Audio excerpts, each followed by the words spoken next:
smooth, I know you like that. Flow with the grain and don't fight that. You want righteous love, you found the right match. With Marty McFly, they on the right track. Yeah, gotta dig through dirt to plant the seed. Spread roots till you sprout like a tree. Donnie Jones, she the one you wanna see. Donnie Jones live, this is where you wanna be. It's Donnie Jones live, Donnie Jones live.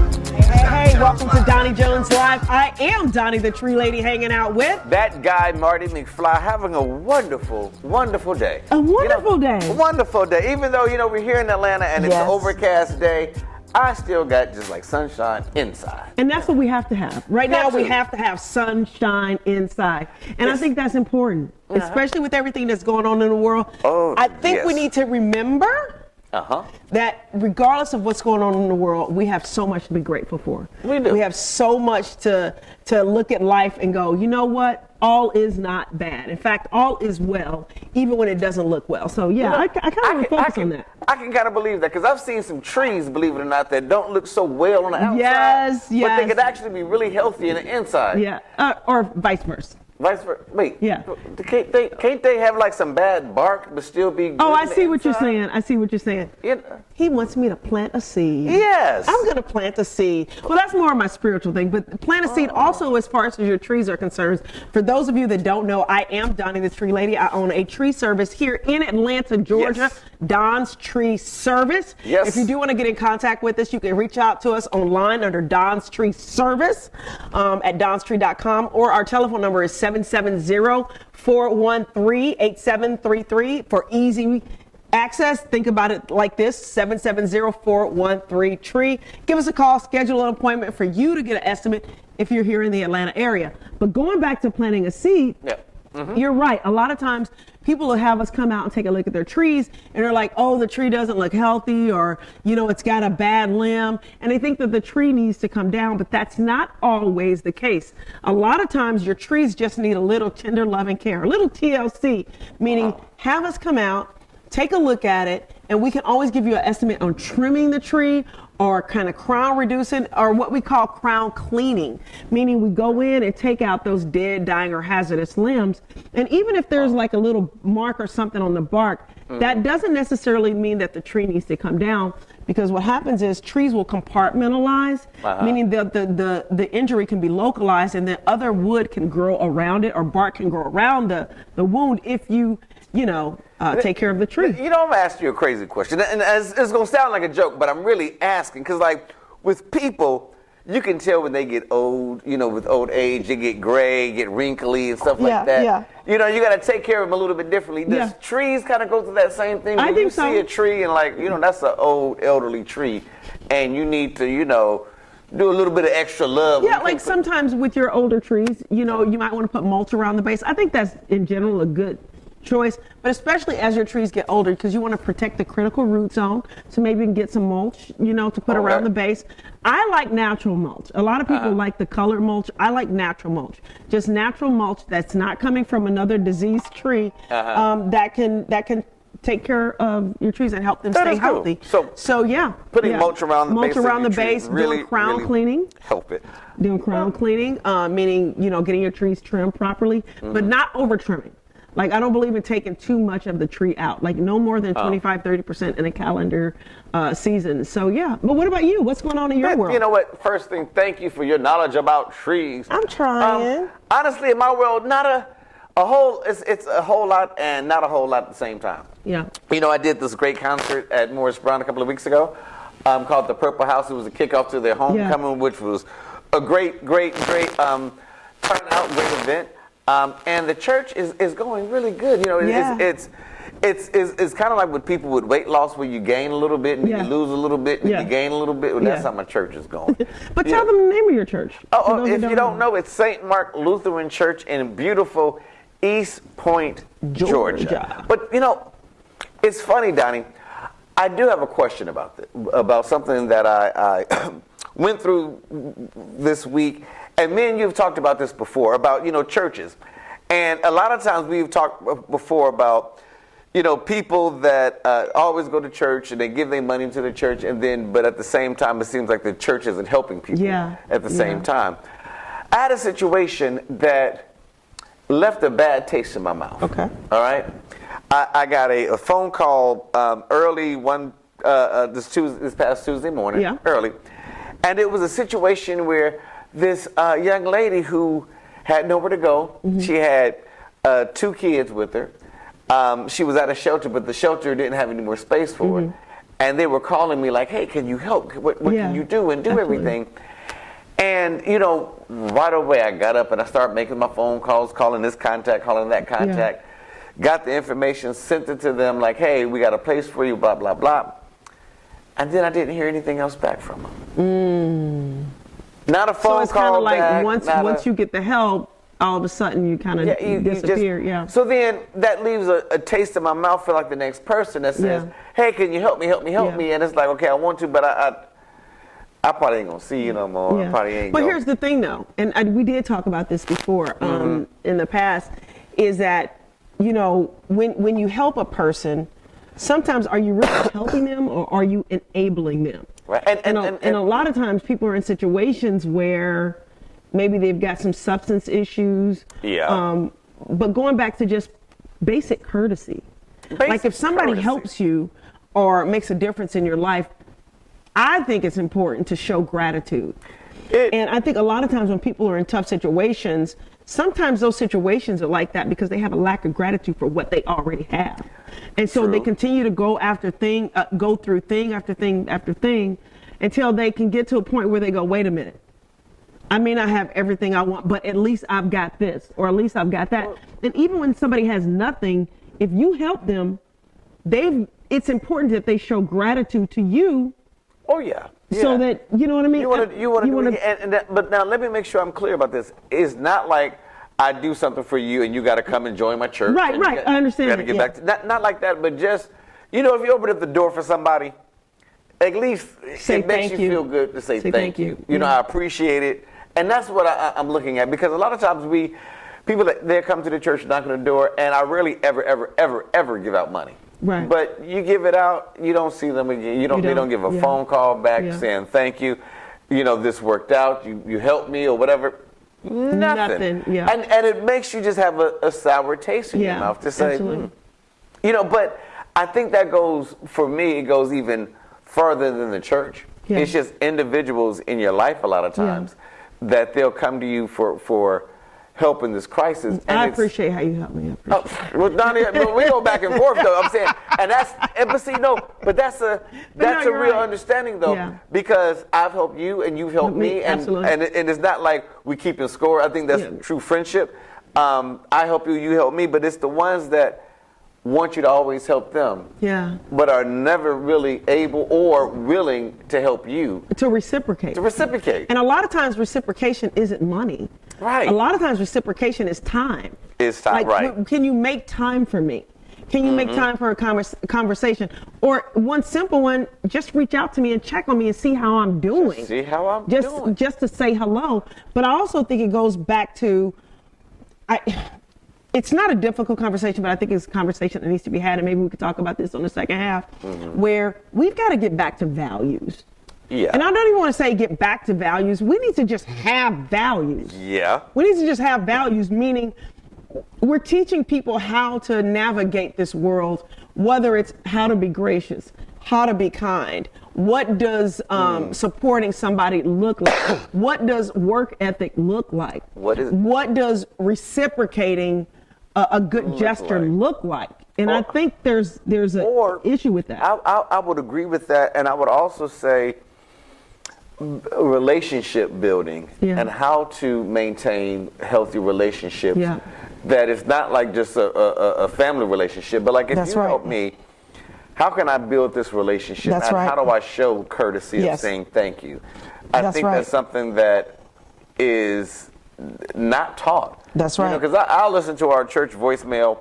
Yes. And sometimes all you hear is, "When y'all giving away free food?" Yep. Click. Yes. Absolutely. It's no, "Hey, my name is so and so. I'm dealing with this is that. Can you help me?" And it's almost like, well, and I'll say it like this: a lot of times that I see people in these situations, it's a lot of their own mental and how they handle things. Yeah. Just like this couple or this lady that didn't even call back or didn't even say anything, something tells me that plays a big role in why she's in the place Exactly, that she's at. exactly, You know? exactly. Well, once again, because we talked about bringing value to people, and one of the things we can talk about is the solution. What are ways you can show gratitude? That's the Maybe thing. sometimes people don't know how to show gratitude. So you know what? I'm going to title this "How to Show Gratitude." And one of the ways that you can show gratitude is to remember. I'll go through 5 really quick. Okay. You remember the person. If they did something kind for you, remember the person. Yes. Meaning, try to find out some way that you can just call up and say, hey, happy birthday. Yeah. Or I'm just thinking about you. Or I know it's Monday and there's not much going on, but I wanted you to start the week knowing that I appreciate you and that I see you and I appreciate what you've done for me or what you're doing for me. Right. That's a way to show gratitude. Another way is to serve people. To serve the person that helped you. Like maybe you may be in a situation where they helped you financially or something like that. Maybe you could serve them by babysitting. Or volunteering. Doing something, cutting the grass. Or you could show gratitude by coming over and helping them with a chore or something. Just being available. Another way to show gratitude is even if that person doesn't necessarily need anything from you, maybe you could show gratitude by expressing gratitude to others. Like being able by moving forward, pushing forward, or that's where I'm trying to think of passing it forward. Another way that you can show gratitude is to be humble. Be humble. Just as you go through your life, be humble. Yeah. You know? You know what? That's funny. Yeah. That is so true. You know, it was a guy, and I don't know if this is on the same vein as that, but it made me feel a certain kind of way. Yeah. But it was a guy in front of me who needed some change to buy whatever he was buying or whatever. And the attendant wouldn't, give me any slack. So he was like, man, do you got 30 cents or whatever, or 10 cents or something like that? And I gave him a quarter or whatever. And he tells the attendant now, oh, now you owe me some money. Wow. And it was like, oh, wow. That just kind of... Humility. Yeah, your humility just switched. You was begging, and now you are... But I think that's why being humble is so important. Yeah. Because sometimes when we're in a place where we need somebody, we still feel self-conscious, and we overcompensate by being... once we get that help, once we get that little situation, instead of being humble, you feel self-conscious, so you do just the opposite of being humble, which is to be a little arrogant. A little bit too arrogant. A little bit too arrogant. And then the last way to show gratitude, well, it's not the last way, but one of the best last ways. Out of your top 5. Out of my top 5 is to pray. Ooh, pray. Always. Pray without ceasing. Yeah, pray without ceasing. Right. Pray for the person that helped you. Pray for others that might be in the same situation you're in. Pray for a family member. Pray for a friend. Pray for a job. Pray for the people that maybe you've had a disagreement with, or that may have put you in a situation where you're needing help. Pray for that person. Right. And pray for God to help you out of your situation. You don't really realize how much prayer really helps and change things and affects things. And that's why for the longest I didn't understand. Well, pray without ceasing. Well, why would you want to do that? That's a boring life. Just always hallelujah, hallelujah, pray. But in a sense, if you're always praying and understanding how to pray, of praying goodness to people, good fortune to people, that's right, positiveness towards people, that energy that you're sending out there in the atmosphere, in the sense, those brainwaves, actually manifest themselves in other people's lives. That's right. And it helps you too. Especially when you're focusing on what you want, how you want to change in your life. Yes. You have to constantly pray, and not praying about yesterday, because you can't fix yesterday. That's right. You can't fix about, oh Lord God, I'm tired of being so broken. Yeah. No, God, if anything, thanking Him for what's coming. Thanking Him for Donnie's, next steps, achievements. Yeah. Praying for that person. That goes a long way. That's right. That's right. And speaking of going a long way, I talk about the fact that I've come a long way, and I actually documented that in a book called From Failure to Fabulous. So if you want a little insight as to why I think the way I think, or just maybe want to hear my story, or just support what we're doing, you can actually get my book on Amazon. It's called From Failure to Fabulous by me, Donnie Jones. Yep. Because our goal is to actually bring value. You know, of course we love talking. You can tell me and Marty love talking. We can just talk all day, but we can talk all day. But we really do want to we want to give you something. And so give us a call at 888. I don't even remember the number. It's 888-349. Wow. We're going to take a pause. We're going to take a pause. I'll get that for you. Exactly. But you can always reach, you know what? Forget even calling. Social media. But we're going to take a quick break. We'll be right back. You're listening to Donnie Jones. I'm Donnie the Tree Lady. I am that guy, Marty McFly, and we will be back. Yeah. It's Donnie Jones Live, Donnie Jones Live.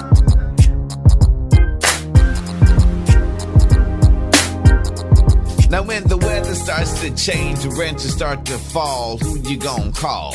Don's Tree Service. If it's looking kinda weak and it's looking kinda bleak, who a tree specialist call? Don's Tree Service. If the trees in your yard are just too tall, who you gonna call? Don's Tree Service. Hey everybody, it's me, Wanda Smith, and I'm here with some great information.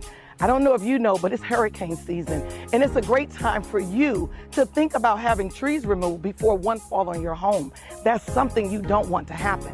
Listen, I called Don's Tree Service on a Monday. They were here in just a few days. The price was right, the staff was right, and I'm happy with everything they've done. So hey, if I were you, I would sit down with my family and talk about having trees removed before the hurricane comes and hit your home. If you want more information about your trees, call Don's Tree Service, 770-413-8733. That's 770-413-TREE. Hey, this is Marty McFly. Now, if you've listened to the show, there's not a secret. I'm a minister. I'm actually a pastor of a church, a wonderful church in East Point, Georgia, called St. Mark Lutheran Church. And what I want to do is invite you to one of our services, or any of our services. See, our service is online, on YouTube.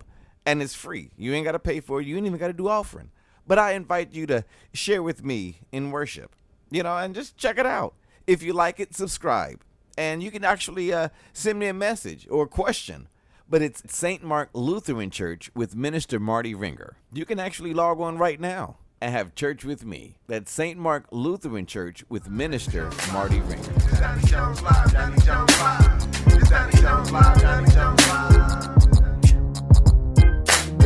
Welcome back to Donnie Jones Live. I am Donnie the Tree Lady. And I am that guy, Marty McFly. Trying to, like we said, trying to add value. Because, see, sometimes we can always talk about problems, but it's very, I think, more impactful that we answer give some credible advice on how to fix the solutions. problems. Right, solutions. Well, I got a big one. And if you're just, kind of tuning in, we are discussing, I guess, people that are not appreciative of help. Yeah. I guess that's the best way of saying it. Yeah. And a lot of times they're in a crisis and they ask for help, and once you help them, they really sometimes don't seem like they value your help. They don't value it, or they're not grateful for it, or Right. the help that you're giving them is not necessarily the help they need.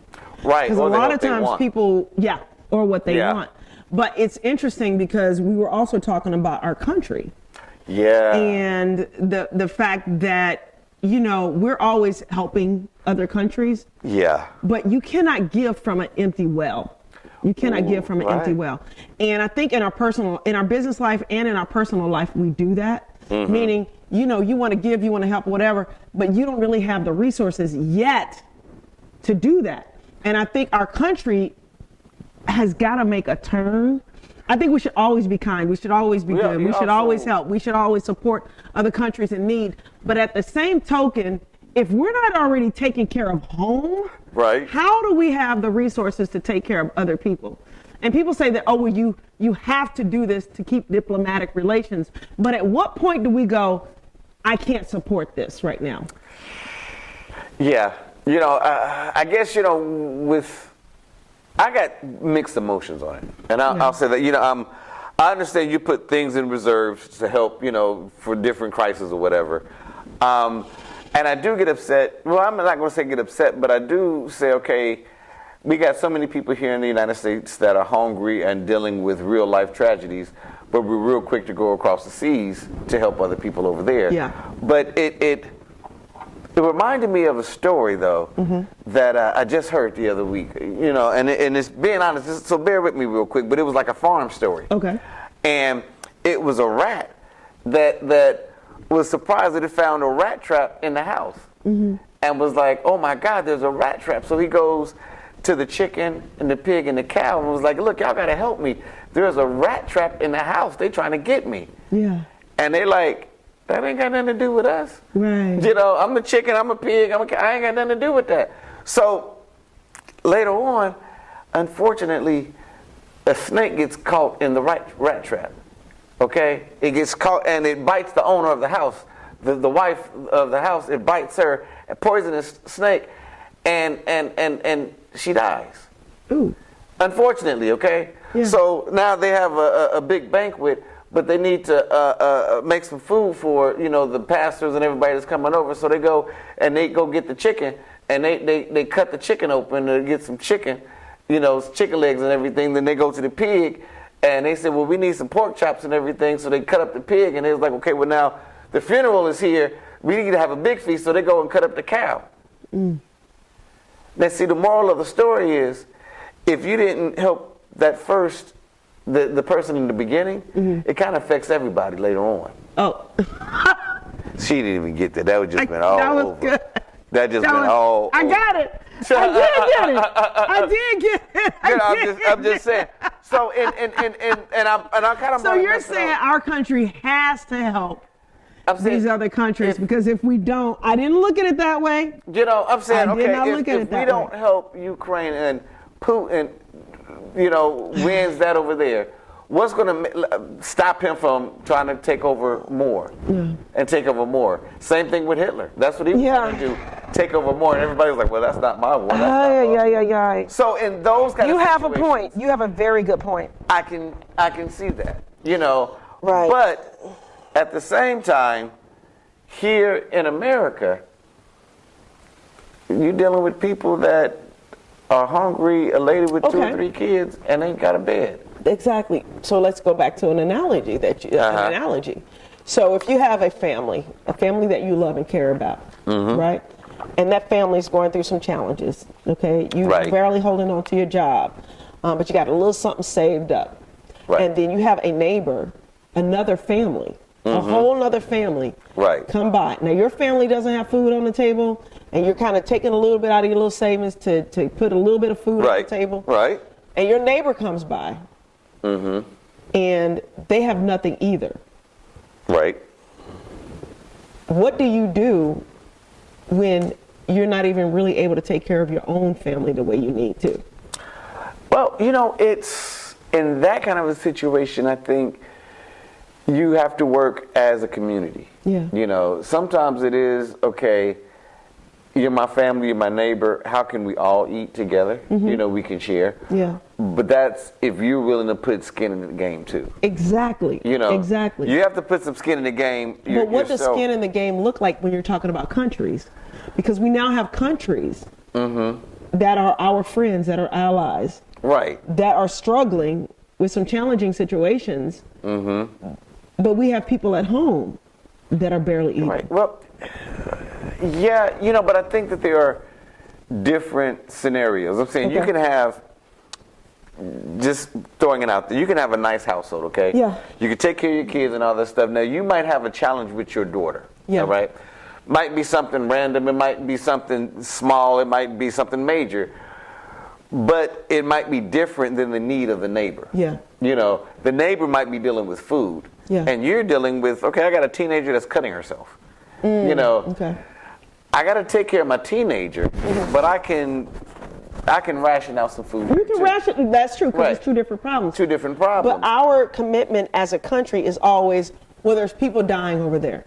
There's people going hungry over there. There's people that are being slaughtered and killed over there. Right. Because of wars and stuff, and I get that. Right. And that's that major problem. People are getting raped, killed, bombed, you know, just, and then here we have people that they don't want to get up and get a job. Now you're getting ready to preach. Okay. Now you're getting ready to preach. It's like, okay, you don't want to get up and get a job, and you are homeless, you're hungry, but you didn't want to get a job 6, 7, 8 months ago. Right. You know, and you know this was coming, but you wanted somebody just to give it to you. Okay, that's a different kind of a problem. Yeah. You know, that's a problem, that we have things in place for you to survive. We do have things in place. But I think me and you talked about that earlier this morning about, is that a community problem or is that an individual problem? I think it's a little bit of both. Okay. And I thought about this after you said it. If you live in a household or you live in a community where being smart, getting your education, sacrificing and not buying the latest thing, not being impressed with the latest brand or whatever. Right. When you live in a community where those values are a certain way, that doesn't get passed down to the next generation. So so as a community, if we're not saying it's important to as a whole, I know there are areas of our community that we talk about education, but as a whole, where we raise up education as if it's like the Holy Grail, okay? Where we tell our women that it's important to abstain from sexual relations until you find the right partner, until you get married. That is. If you are struggling financially, you don't spend money you don't have.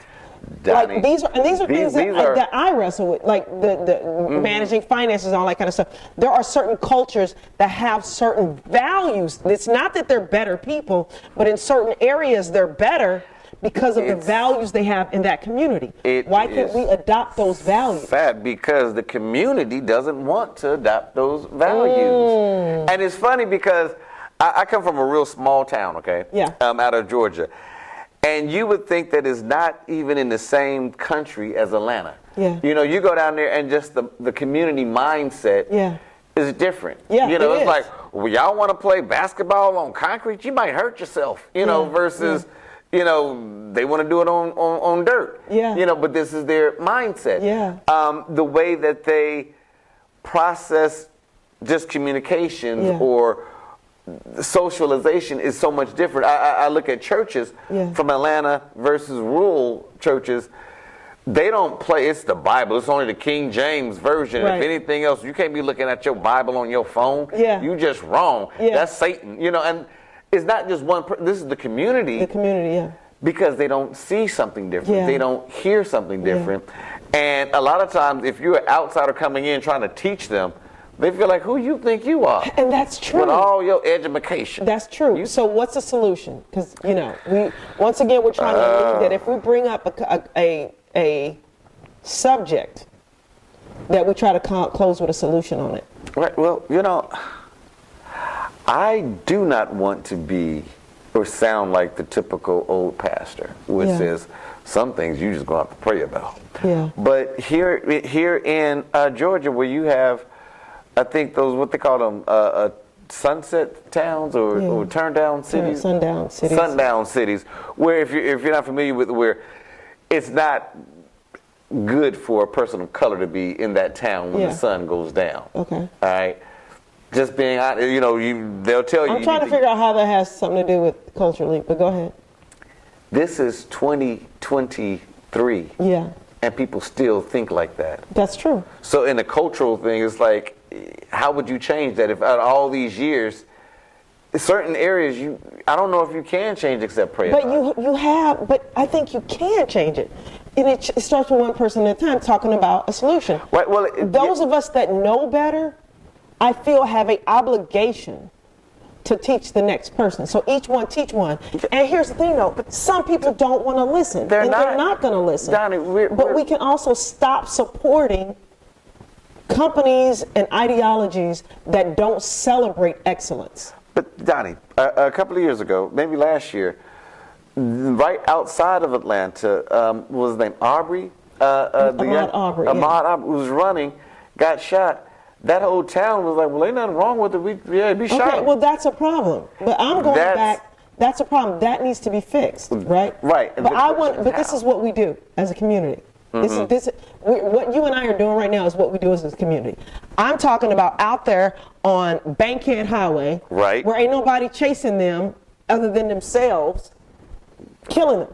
Yeah. Okay. Right. I'm talking about a black person killing another black person and us as a community not being outraged. But when a white cop kills a black person, we've got Black Lives Matter. Right. I'm talking about those issues have to change. But we always deflect it to the white man whenever we start talking about these issues. Yeah, and it's not about them. It's not. It's a lot in our own culture that our culture has to change.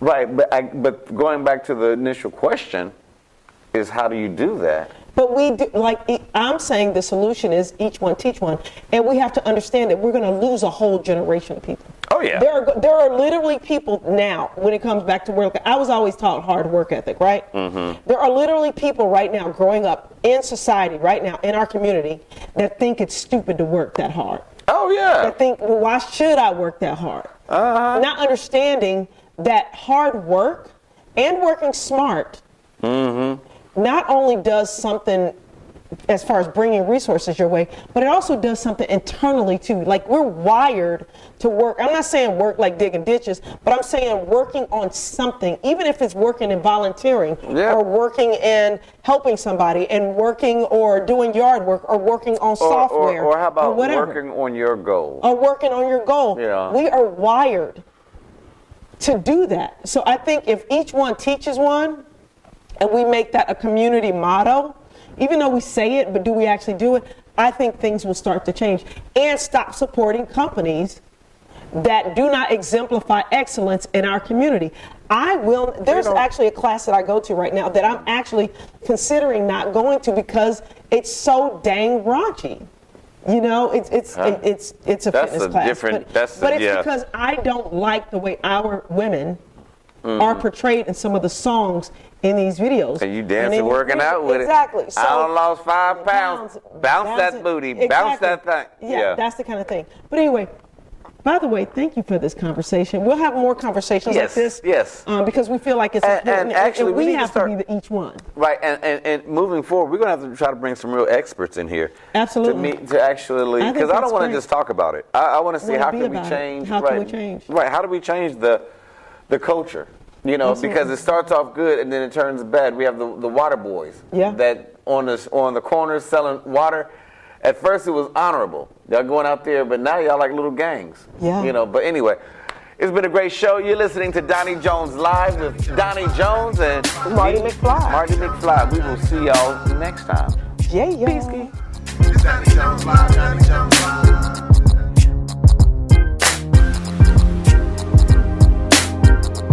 Now when the weather starts to change, the rents start to fall, who you gonna call?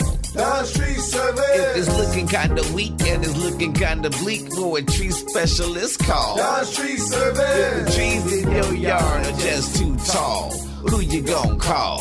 Don Street Service. Hey everybody, it's me, Wanda Smith, and I'm here with some great information. I don't know if you know, but it's hurricane season, and it's a great time for you to think about having trees removed before one falls on your home. That's something you don't want to happen.